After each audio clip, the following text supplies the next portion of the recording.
Good morning, church family. Good morning. Last week I announced the first day of spring, and it seems that spring has forgotten to stay, but hopefully it'll catch up soon. A few announcements as we get started. First off, a reminder that today we are collecting our special offering for the UCC's One Great Hour Sharing Fund. If you weren't here last week to get an envelope for that offering, or if you forgot your envelope, but you still want to contribute, there are extra envelopes for this offering in the parlor right next to the bulletin, so feel free to grab one if you need one. And also a few reminders about upcoming things. Reminder to members of the Pastoral Relations Committee that we have a meeting today after worship, so please don't leave. Second off, a reminder that our Lenten book study is continuing this week on Wednesday at 2 p.m. Everyone is welcome to join us for the discussion, whether or not you've been reading the book. And then finally, just a few reminders about our Easter egg hunt, which is back this year, and which is the day before Easter, that Saturday, the 16th.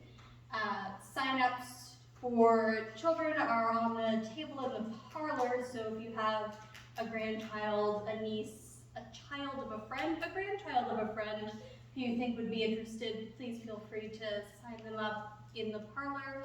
And then on the bulletin board, there are sign-ups to volunteer to help us get ready on that Friday before, and of course sign-ups to volunteer on the day of the Easter egg hunt, as well as sign-ups to contribute candy and snacks and things like that for the eggs and the goodie baskets. There's a whole list of things you can sign up to contribute on the bulletin board. The date to bring those in is next Sunday, the April 3rd. So if you haven't gotten a chance to look at what we need to fill those goodie bags and those eggs for our kids, take a look on the bulletin board and sign up to bring in something sweet and fun for our kids next Sunday. All right, and that was the last announcement that I had. So anything that I missed or any other news or announcements to share with the community this morning? All right, then we will let the chimes bring us into worship.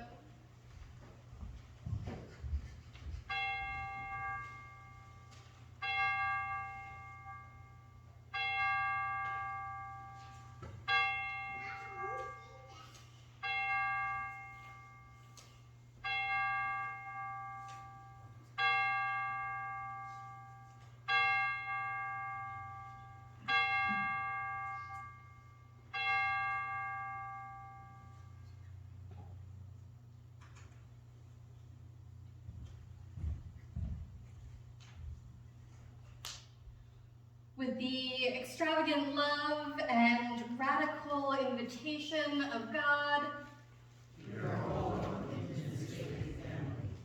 And so I invite everyone to stand as you're able and join with me in this morning's call to worship.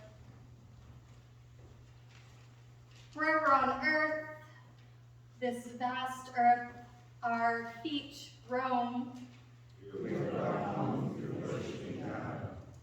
However far our spirits stray down dark, doubting paths, we can find our way home what we call God's love. Whoever is standing up front and whoever is filling the pews around us, we are welcome home to worship into the family of God. And we'll sing all the verses of our opening hymn.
in our ways. We put on our Sunday clothes, settle into our favorite pews, and sing our well-trod songs. Those without Sunday clothes, who've never sat in a pew, who don't know the songs, can often feel closed off from truly being part of the worshiping family. Without even realizing it, our welcome is often limited to those who know the script. As we try for a more radical hospitality, we confess where we have fallen short. Expansive God, the invitation to a deep and personal relationship with you is one that is wider and wilder than we could ever have dreamed.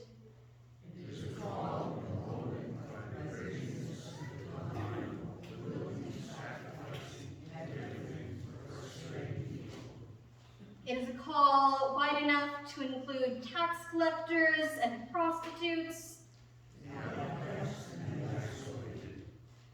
but our own invitation to fellowship and discipleship has not always been as wide nor as wild.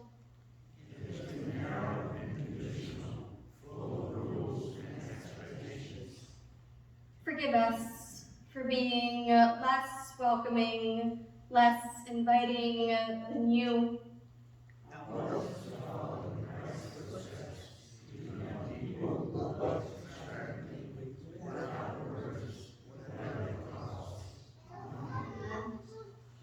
I take a moment for quiet reflection within our own hearts.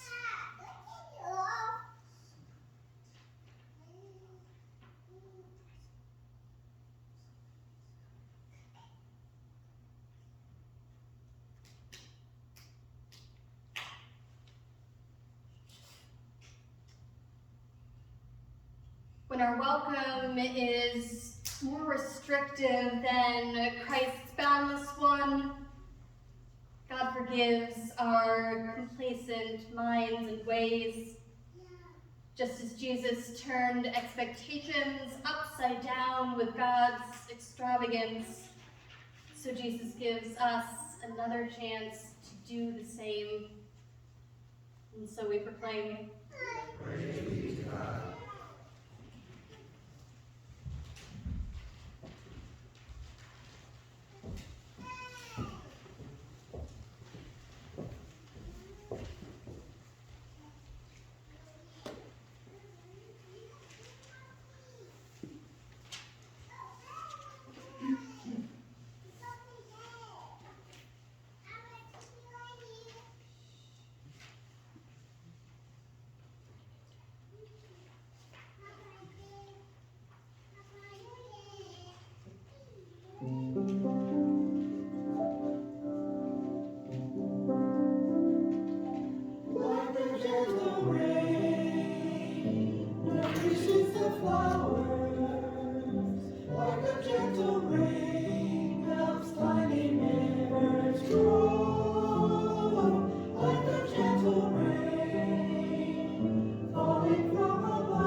not her fault if it rains now. Okay. Or if it snowed week after, I wish it would rain a few more choir members. You could have, yeah, let's bring people instead of, well, we need water too, but as long as it stays rain and not snow, I think we're okay. Friends, let's pray as we prepare to read our scriptures. Living Word, all the truth within our recorded scriptures points back to the truth you displayed as you fulfilled your mission among us. One such truth is that as you always welcome us, so we should welcome others.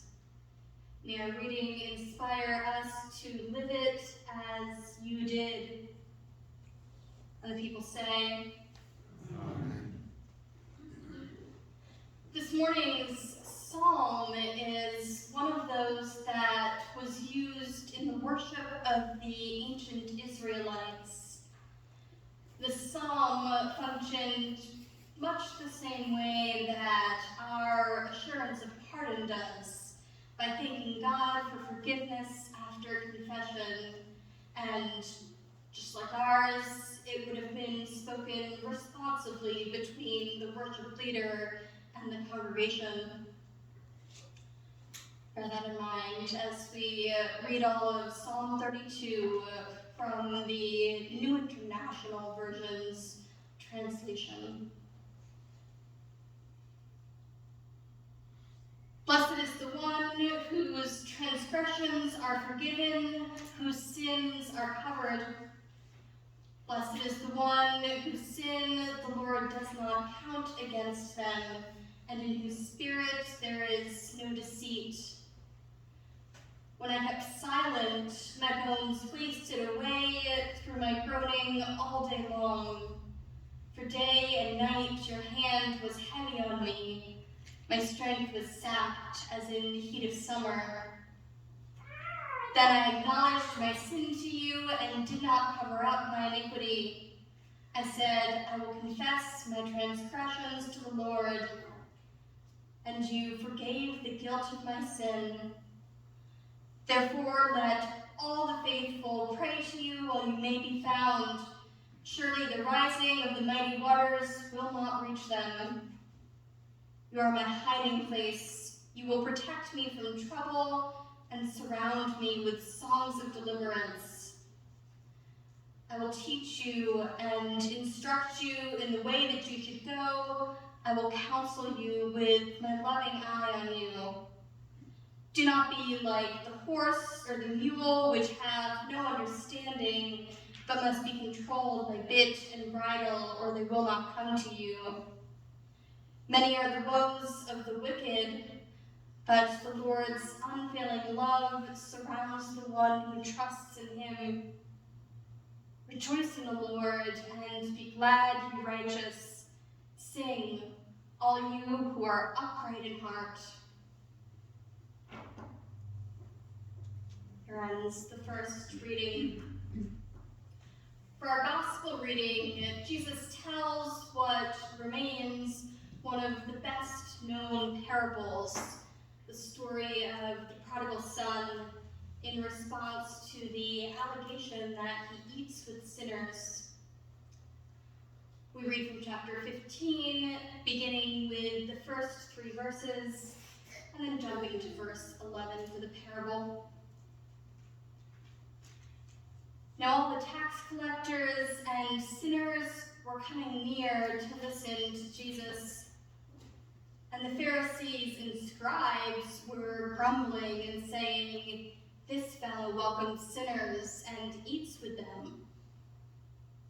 So he told them this parable. There was a man who had 2 sons. The younger of them said to his father, "Father, give me the share of the property that will belong to me." So he divided his property between them. A few days later, the younger son gathered all he had and traveled to a distant country. and there he squandered his property in dissolute living. When he had spent everything, a severe famine took place in that country, and he began to be in need. So he went and hired himself out to one of the citizens of that country, who sent him to his fields to feed the pigs. He would gladly have filled himself with the pods that the pigs were eating, but no one gave him anything. But when he came to himself, he said, "How many of my father's hands have bread enough and to spare? But here I am, dying of hunger. I will get up and go to my father, and I will say to him, 'Father, I have sinned against heaven and before you. I am no longer worthy to be called your son. Treat me like one of your hired hands.' So he set off and went to his father. But while he was still far off, his father saw him and was filled with compassion. He ran and put his arms around him and kissed him. Then the son said to him, 'Father, I have sinned against heaven and before you. I am no longer worthy to be called your son.' But the father said to one of his slaves, 'Quickly, bring out a robe, the best one, and put it on him. Put a ring on his finger and sandals on his feet. And get the fatted calf and kill it, and let us eat and celebrate. For this son of mine was dead and is alive again. He was lost and is found.' And they began to celebrate. Now his elder son was in the field, and when he came and approached the house, he heard music and dancing. He called one of the slaves and asked what was going on. He replied, 'But your brother has come, and your father has killed the fatted calf, because he has got him back safe and sound.' Then he became angry and refused to go in. His father came out and began to plead with him. But he answered his father, 'Listen, for all these years I have been working like a slave for you, and I have never disobeyed your command. Yet you have never given me even a young goat, so that I might celebrate with my friends. But when this son of yours came back, who has devoured your property with prostitutes, you killed the fatted calf for him.' Then the father said to him, 'Son, you are always with me, and all that is mine is yours. But we had to celebrate and rejoice because this brother of yours was dead and has come to life. He was lost and has been found.'" Here ends the readings for today. Let us heed their call to faith and service. So may it So be. may it be.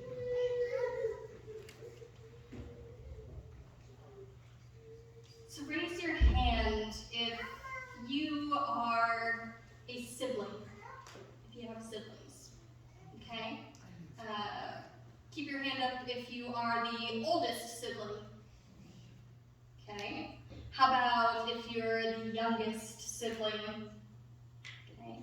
And how about if you're a middle sibling? That's me. Okay, all right. Now, raise your hand if you are a parent. Okay, most of our hands went up there.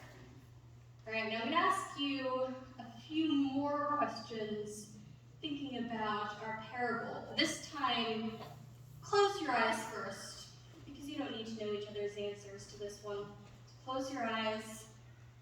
Now, think about the parable, and I want you to raise your hand if the character in the story who connects with you the most, who you resonate with the most, is the younger son. Okay. Now, raise your hand if the character you resonate with the most is the older son. Okay. Now, raise your hand if the character you resonate with the most is the father. Okay, hands down. right? You guys can open your eyes. Keep thinking about that answer, which character you raised your hand for, the father, the older son, or the younger son. And if you couldn't think fast enough to raise your hand, that's okay. Keep thinking about which character you automatically connect with the most. Think about that as we go into our sermon and as we sing the first 3 verses of our sermon hymn. Rise as you're able.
Since around about college age, I've thought that the usual title given for this parable, the parable of the prodigal son,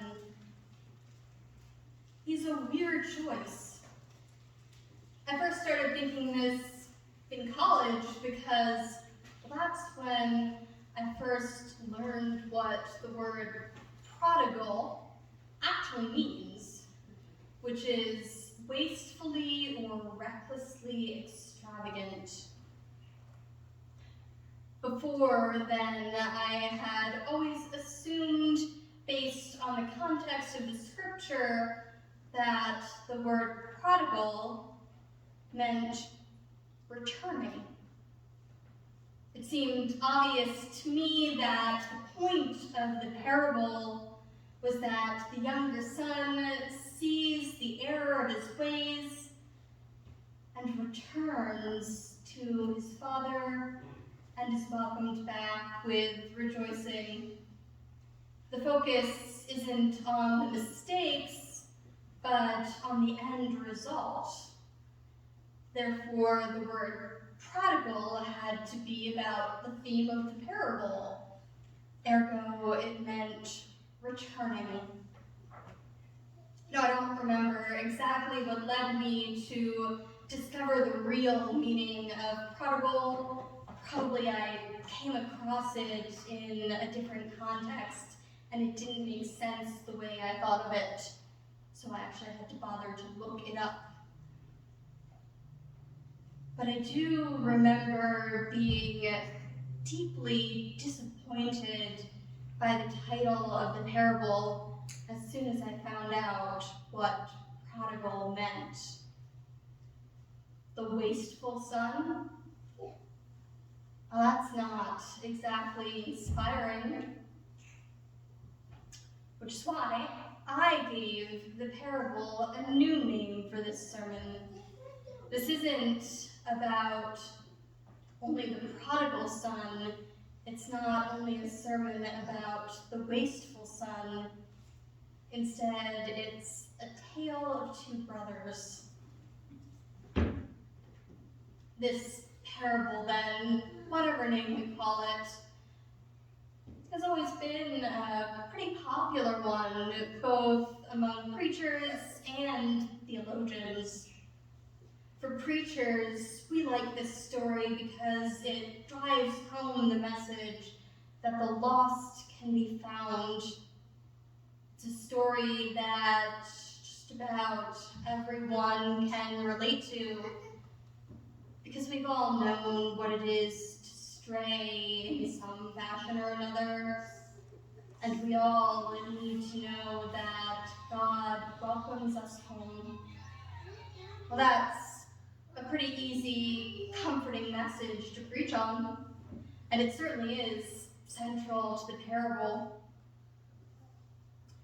And for theologians, it's a good story because it's open to so many different interpretations.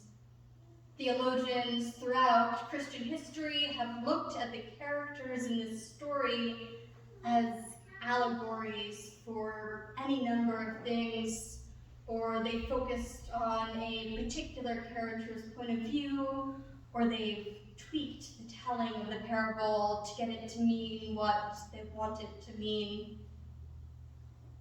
An example, one of the traditional interpretations by Protestant theologians, that's us, we're Protestant, has been that the younger brother represents an acceptance of grace alone salvation, while the older brother represents a rewards through works-based theology.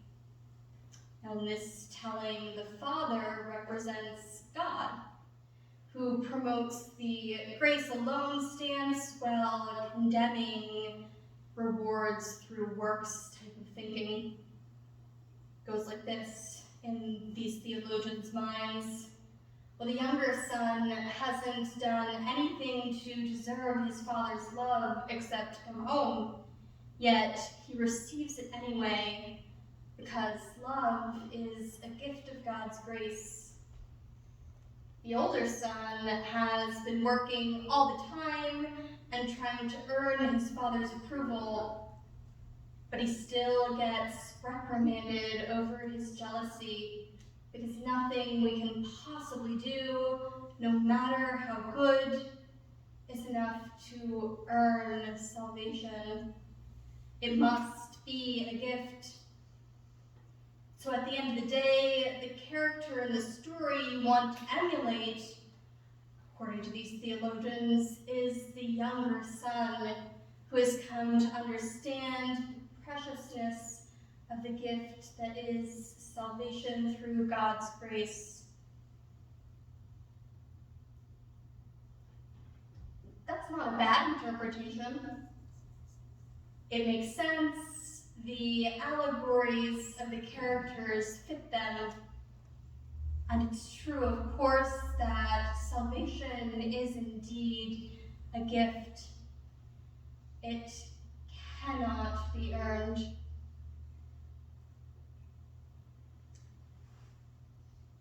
Here's the thing, though.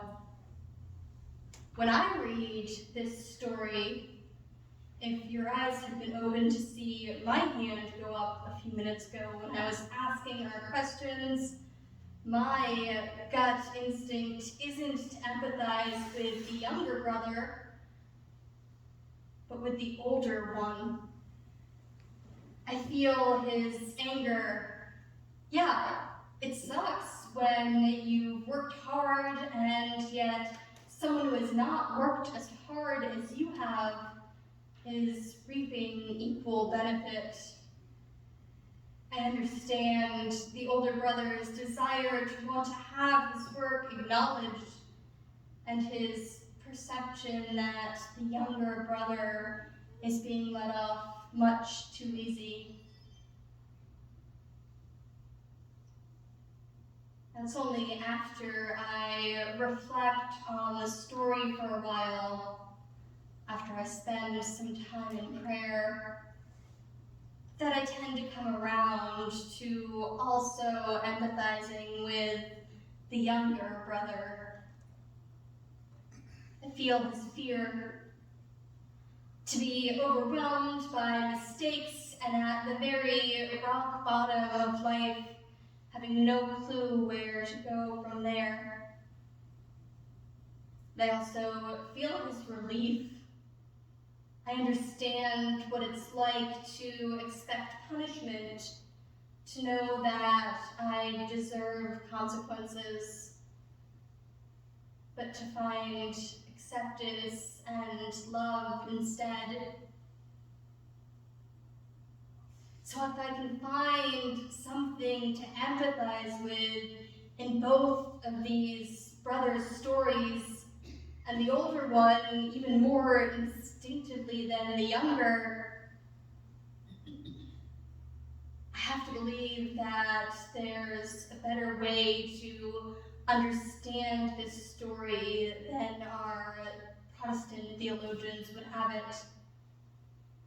It can't be quite as simple as a neat allegory of the younger brother representing God's grace and the older representing rewards through good works. It can't just be a story of right brother, wrong brother. The lesson of the parable can't only be that we should take after the wasteful but returning son. I think there's a reason that most of us can empathize with both brothers, though we may each tend to one more instinctively than the other. And I think the hint lies in the audience Jesus was telling this parable to, long before the theologians and their theories came along. Jesus is telling this parable to the Pharisees who are grumbling about him eating with sinners. The goal of the story is to make these grumbling Pharisees see why it's okay for him and for them to eat with sinners. The goal is to bring the Pharisees and those they are marginalizing closer together. It's not a parable of one brother being wrong to be jealous while the other is right to come home. It's a parable of reconciling these two brothers who are both welcomed into the fold despite having at some point been wrong. The younger, disobedient son's mistakes are in full view in the story. The church has named the parable after his wastefulness. For Jesus' audience, the younger son is the sinners Jesus eats with, the tax collectors, the prostitutes, the lepers. It is those who have been clearly shown their unworthiness by the society around them, and who are all the more eager to enter into God's loving grace because of it. Take a moment and think about who the younger son is to you. Who is the sinner that you wouldn't want to eat with? Think about who would make you uncomfortable if they were sitting in the pew next to you. Think about who in our society has been told they are unworthy of God's grace, whose circumstances or status have made them desperate to come home to a welcoming faith community, one that rejoices in their presence.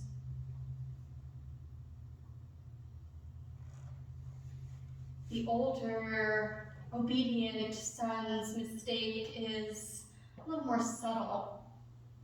It isn't that he wants to be recognized for the work he's done. Good works may not earn us God's praise, but they are celebrated and encouraged throughout the scripture. The son is certainly not wrong to stay obedient, and nowhere in the story does the father say, well, you should have gone off like your brother to get the same welcome home. It isn't even really that the older brother is angry per se.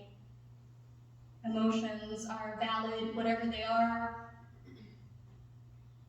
It's that because of his anger, he doesn't want to welcome his brother home. He won't go inside. That's why the father comes out to plead with him, to make him see that his younger brother being returned is worth celebrating. The Pharisees Jesus was preaching to are supposed to see themselves in the older brother, to see that they should welcome the tax collector, the prostitute, the sinners. The mistake they've made is separating some people out when everyone is supposed to be welcomed. Think about the separating forces in our society. Religions that exclude instead of include, or social groups, or governments, or, like in the parable, simply families. The parable ends with the older brother's decision hanging in the air. He has also been invited inside. Will he go into reconciliation with his brother and welcome into the party, or won't he? The invitation left hanging at the end of the parable is the one that is held out to all of us. When we have the opportunity to welcome someone who makes us uncomfortable into God's love, will we do it? When we are faced with the choice to reconcile with those we have marginalized, will we do it? One Lutheran pastor has referred to this invitation as a call to a costly welcome. The father's welcome and the brother's potential welcome are costly, which means that they are not easy. They take effort and sacrifice. They make us fight against our instincts, to overcome our own hurts and fears in favor of radical kindness. That's the welcome God invites us to. We are called to welcome others not only when, but especially when they make us uncomfortable, especially when they've been marginalized, especially when they are desperate. No matter how it looks to the rest of the world or what we think of their worthiness. And it is supposed to cost us. That's what makes the party on the other side of the door, the rejoicing in God's grace, all the sweeter. But you have to choose to go inside, just like the older brother. You have to choose to take God's invitation and to be part of the costly welcome. Will you go in? The door is open. Amen.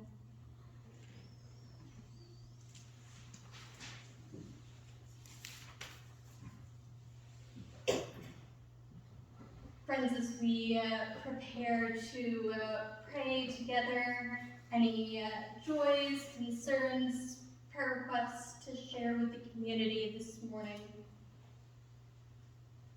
Yes. I had a phone call Wednesday from my son who was skiing up in Stowe, Vermont. I think it was Wednesday, and he was skiing with his long-term girlfriend. He said, "Dad, we got married." Not only did they get married, they got married in the Trapp family lodge. Oh. Sound and music. Yeah. So a blessing on that. Yeah. Very good. Blessings indeed, and prayers for a long and flourishing marriage between your son and new daughter-in-law. Any other joys, concerns, prayer requests to share this morning? Then let's pray, church family.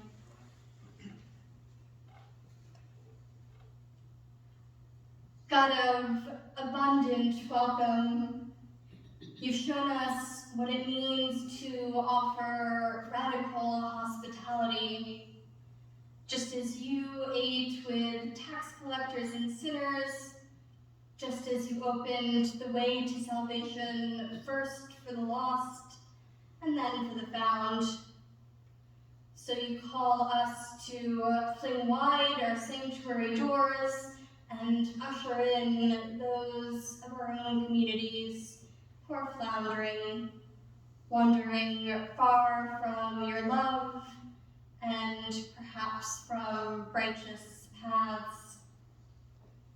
Yet, when we look around us and realize how very many there are in need of care, we get overwhelmed by the work ahead of us.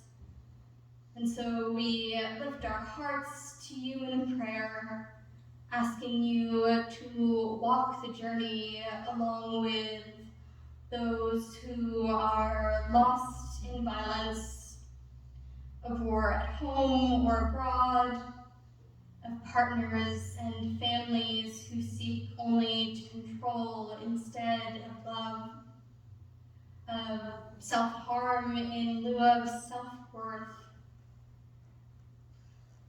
with those who are lost in doubt that you are real, that you can want them, that you created them in your holy image, just as they are. With those who are lost in themselves, in their own ambitions at the expense of others, in their own problems to the blindness of others, in their own wealth through the poverty of others.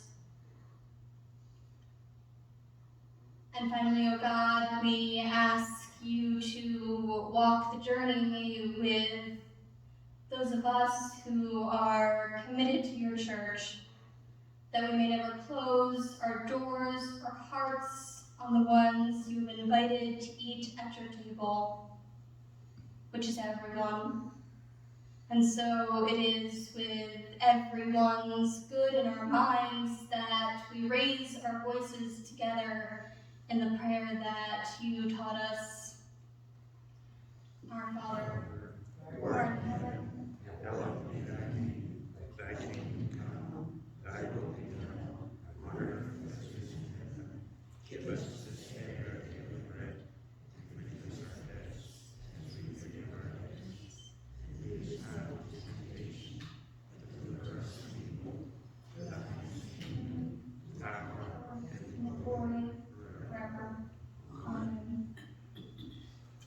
As you listen to our offertory, meditate on what you will do to with God's invitation to costly welcome, will you go through the open door?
Join with me in dedicating our offerings in prayer.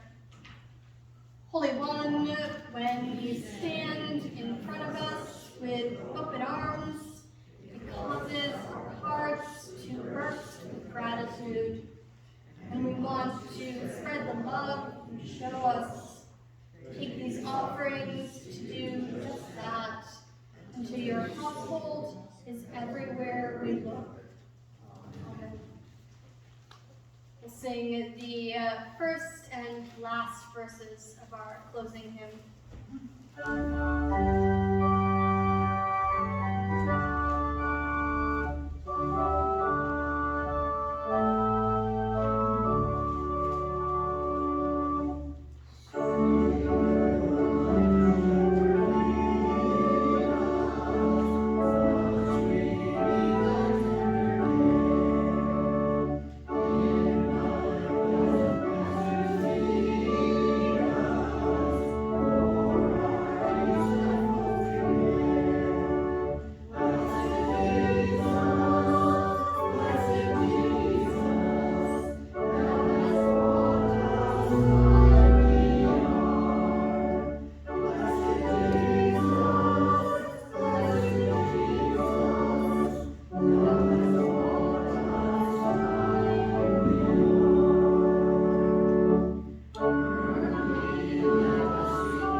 extravagant.